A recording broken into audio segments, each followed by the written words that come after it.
So that was crushing and heartbreaking. I was so torn between feeling super grateful and happy about having this opportunity and then feeling completely crushed that it didn't in any way or form fulfill me, And that's when I was like, what am I doing here? I don't want to do this.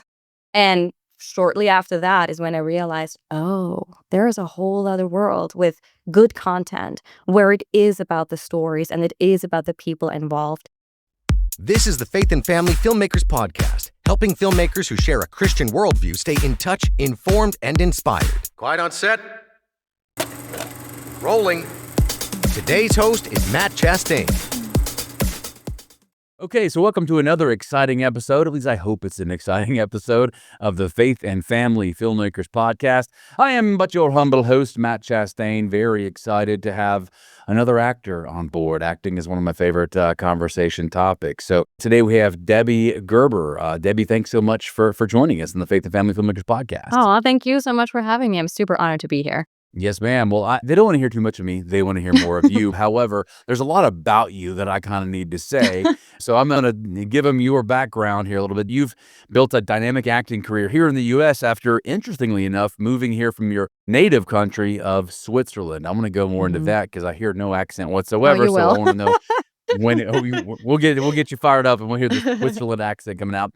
But you studied at Stella Adler in LA. Hard to find a better background than that. And so Debby started with smaller roles in student indie films, gradually evolving into appearances in TV series and now feature films.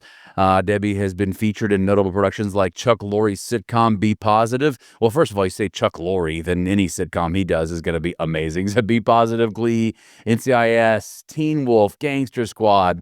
Debby's had a supporting role in Hope for the Holidays, playing the younger version of the Oscar-nominated and Golden Globe winner Sally Kirkland's character. She also wrapped up production as the female lead in Beyond Belief, which is a faith-based kind of coming-age movie featuring the band Petra, which I loved as a kid. I think I went to a Petra concert in about 1980. That's awesome. So you will love this movie. I'm going to go see the movie because you're in it and Petra's in it. Also, you had a supporting role in Somewhere Else alongside everybody's favorite Cameron Arnett and Karen Abercrombie. So both movies are hoping to release theatrically in 2025. It's going to be a big year for you, Debby. Hopefully, we're hoping for it. But then again, you never know how things turn out. But yes, that's the goal, that they're both going to have a theatrical You never know when a run. release is coming. Yeah. You can shoot a movie this year and it'd be 4 years Literally. before it gets out of the Very public. true. Well, okay. Well, tell me about your background. Let's start off. When did you come over from Switzerland? Sure. I moved to Los Angeles in 2009, which is crazy to me because now in July it'll be 16 years, and I almost can't believe I'm saying that. So it's been a long time. Time flies. Yes, it does. Especially when you're having fun, right? Right. So were you already acting in Switzerland, or did you come over to LA to pursue acting? No, not at all. I never really had an interest in acting whatsoever. I watched movies obviously growing up, mostly American movies, but not to the point where I was like, oh, I'm going to be an actor. Again, when you grow up in Switzerland, Hollywood, LA, acting is very far removed for us. And there is not really an industry in Switzerland. There is now, at least when I grew up, there wasn't really a film industry there. It's getting a little bit better now, a little bit bigger now, but it's not to a point where you could be a full-time working actor in Switzerland. If you want to act in Europe, you have to go to Germany or France or England, obviously. So growing up, that was never on my mind. I was actually on my path to become a social worker.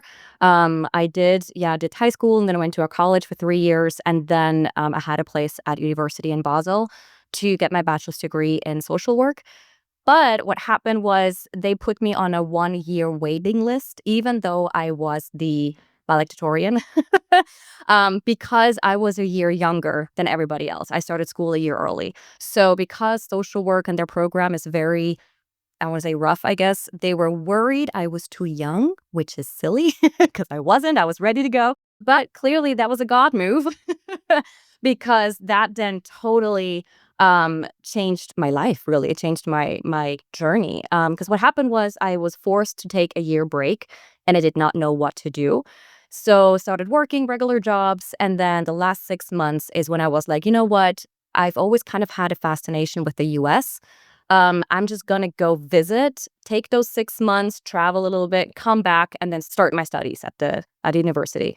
And those 6 months turned into me taking English lessons in California, Los Angeles, at a school there in Westwood. And then the last 2 months when I finished that program was when I was like, huh, what else can I do in LA? Well, people act here.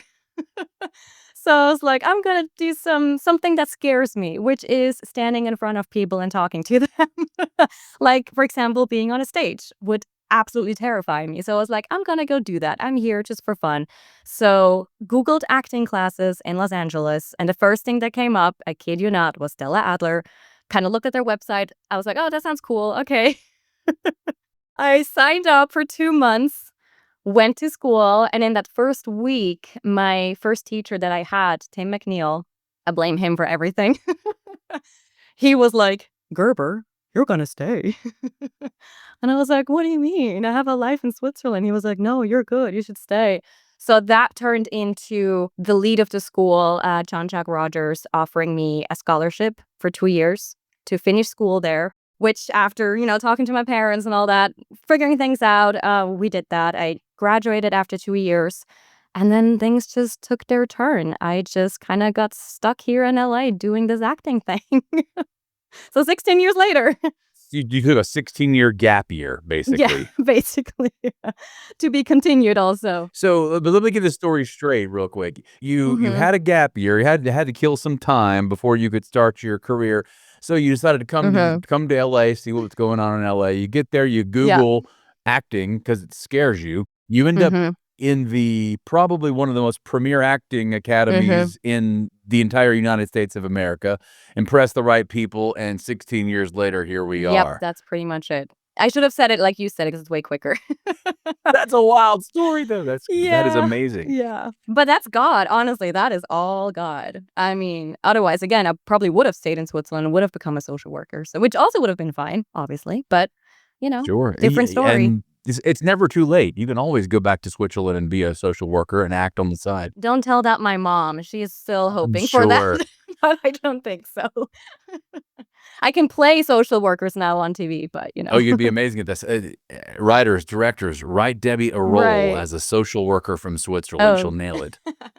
But I bet your range is obviously bigger than that. So, well, tell me about your faith journey a little bit. Did you grow up a Christian in Switzerland? Yes, my dad is a pastor, so I did grow Okay. up, thankfully, in a Christian family, which was very amazing and very, it really was a beautiful way to grow up.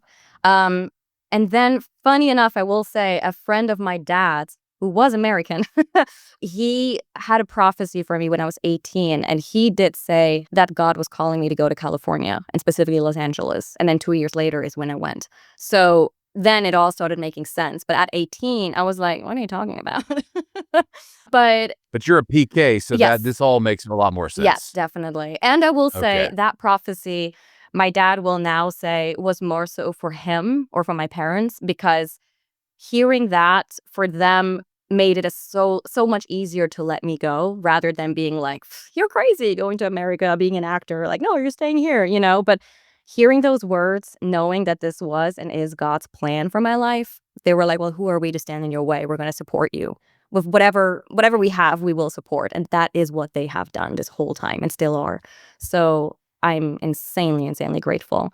But yeah, through this journey, obviously, I've been a Christian my whole life, but that was not my motivation to become an actor. It was not to be doing faith-based film. It's honestly not even something I was much aware of, that there is a niche so-called faith-based film. It's just not something I was aware of. Not until now, maybe like 4 or 5 years ago.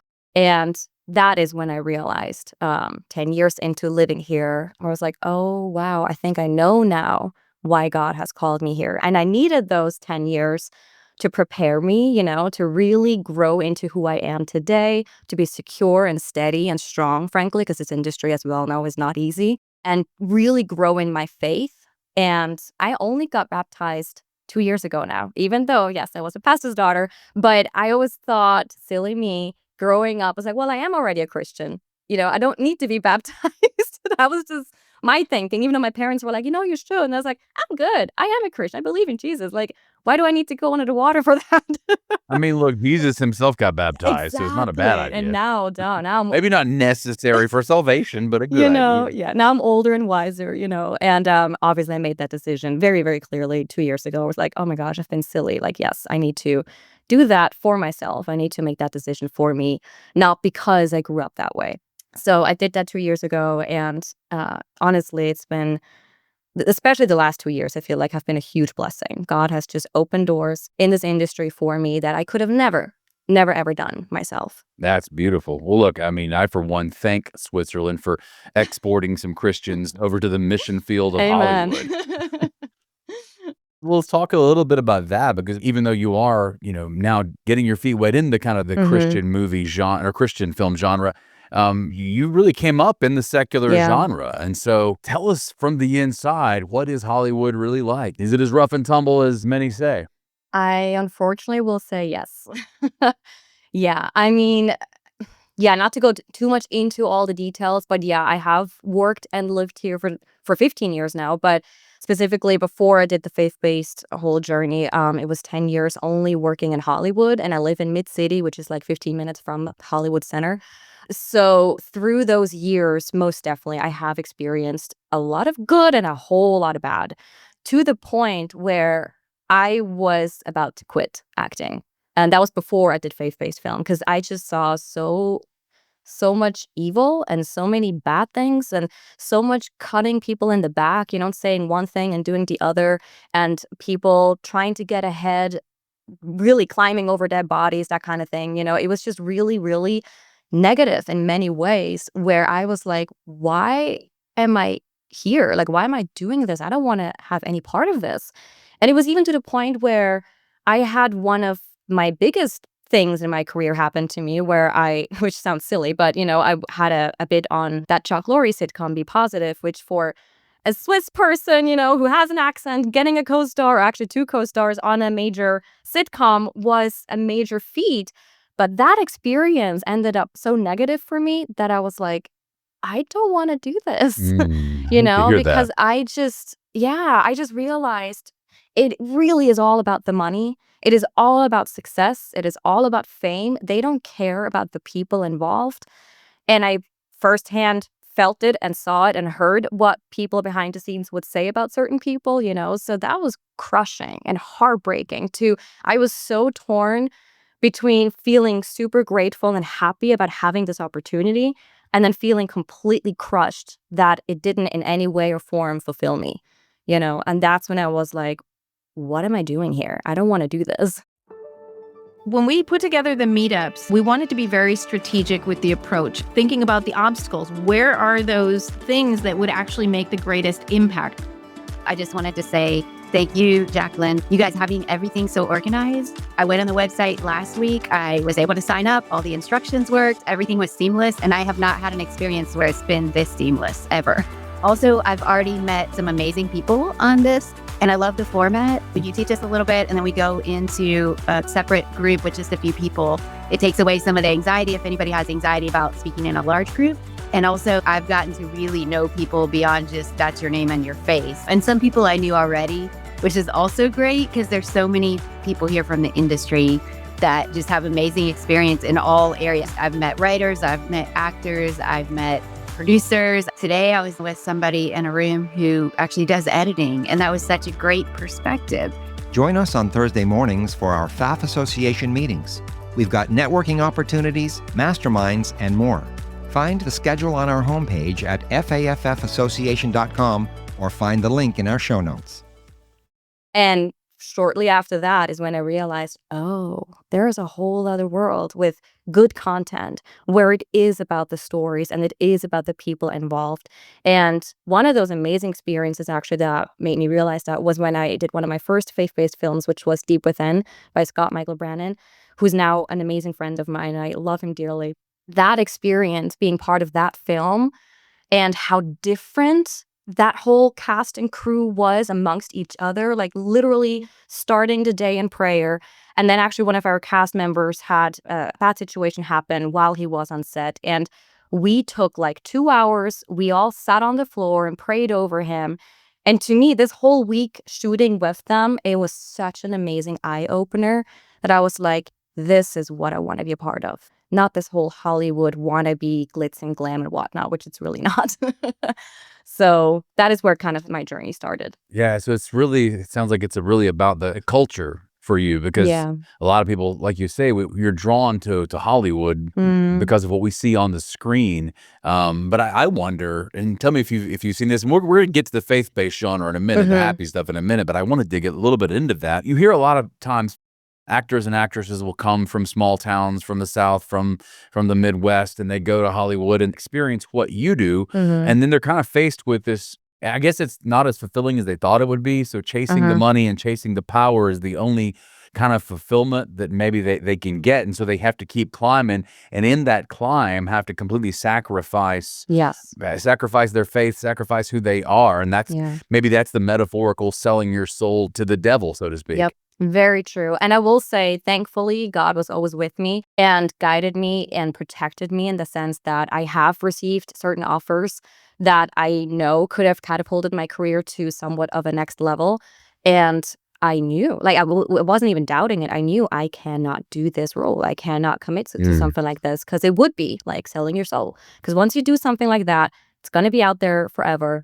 And it would be embarrassing. It's not something I want to be known for. Yes, it would have paid a lot of money. Yes, I would have, played some famous actor's girlfriend on some major picture movie, whatever. But I'm like, is that really what I want to do? Is that really who I want to represent? So it does go back to, why do you do what you do? Like, is it really because you want money, success, fame? Because in the end, frankly, that is not going to give you fulfillment. It's just not. I mean, ask most of the celebrities, most of the people that are known. They're not happy because of the fame that came with it. They love the work that they do. They're grateful to be working and get to play some amazing roles.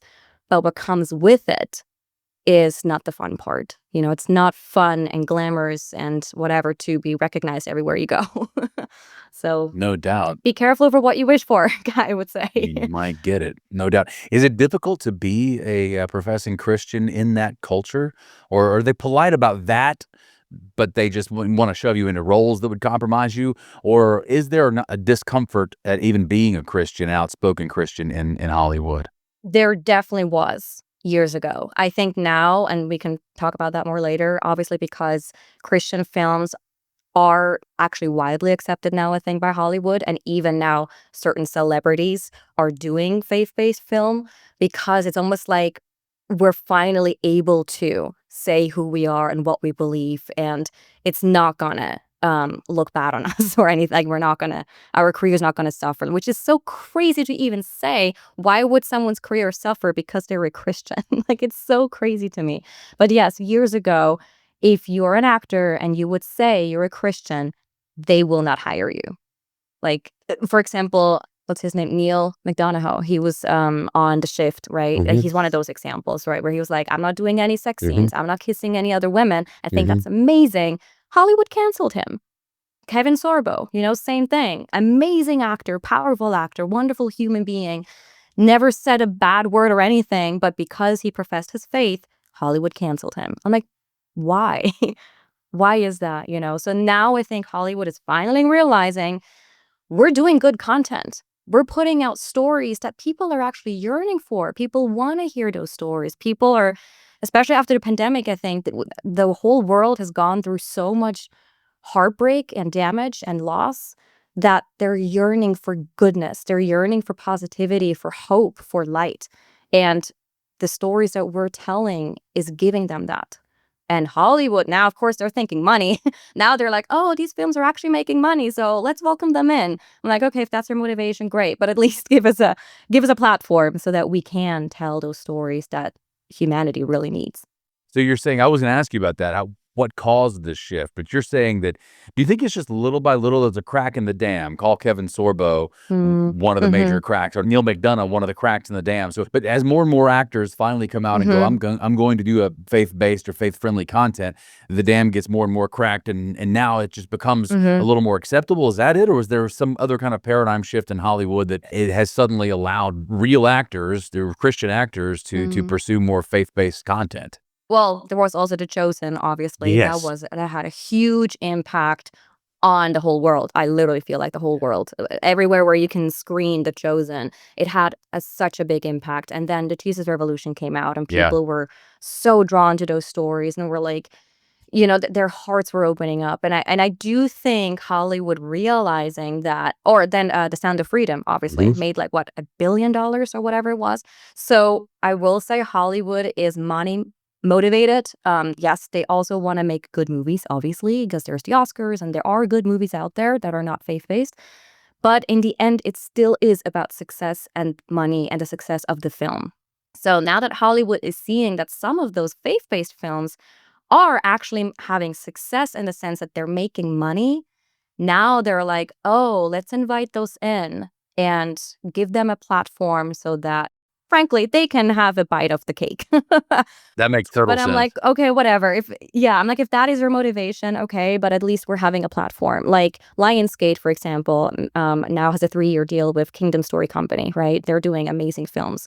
So that's when I'm like, they are listening to us. They are opening their doors because next to the money, I do hope and believe that they're also seeing this content is needed, hopefully. Yeah, great stories are great Yeah. stories. I don't think I need to do my homework, but I don't think that doing the 10 Commandments was that bad for Charlton Heston's career. Exactly. Right. Yeah. Great stories are great stories, and it's good to hear that that's where Hollywood's motivation is great stories and box office. Not that, obviously the love of money is the root of all evil, but I think probably a lot of us in the faith-based world kind of had this maybe even too pessimistic a view of Hollywood, that they're more agenda-driven than finance-driven. So I'd almost rather them just be finance-driven, so that if faith-based stories do well, then that opens their arms. Yeah. So that's probably good news, I would say. Yeah. I want to ask you one more question, though, in this episode, and then we're going to dive into the next episode into how faith-based movies are now really kind of taking over Hollywood and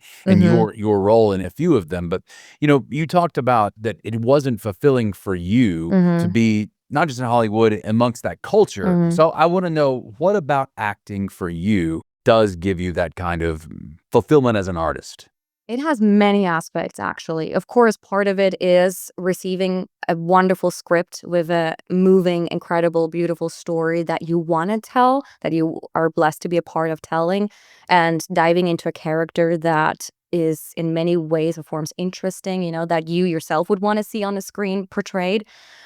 Part of it is telling that story and getting it to people for people to watch, and being able to move an audience, if you can, be that with comedy or with drama or fantasy, whatever it is, but moving an audience is such a powerful thing. But then frankly, also, it's been the being on set part of it too. That's why I noticed such a big difference whenever I'm on a so-called faith-based film set rather than a Hollywood set. The working together, literally the team effort, the family feeling that comes up when you're working on a faith-based film. Not saying that doesn't happen on a non-faith-based film, but I just personally, it was a huge difference to me being together with those people day in, day out, 12, 15 hours a day.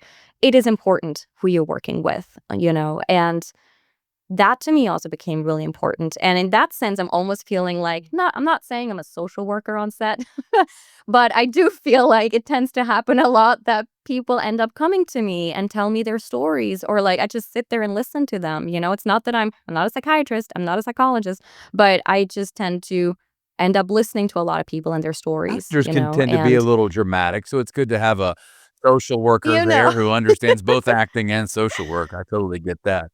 I just love people, I guess, and their stories. 100%. So Debby, thank you so much Yeah. for joining us today on the Faith and Family Filmmakers podcast. We're going to bring you back for another episode. We're going to dive into the Awesome. faith-based industry, how exciting it is that this so-called genre, or you said niche genre, but it's growing into a much bigger genre, is doing what it's doing. And then I'm going to kind of run some ideas by you in terms of what about being a Christ follower actually helps us to become better actors. So thank you so much. Awesome. Thank you so much. Appreciate it.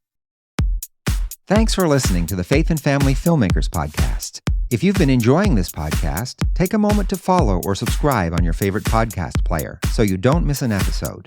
And if you'd like to support the production of this podcast, you can leave a tip at faffpodcast.com/support. Bringing filmmakers together for faith and family.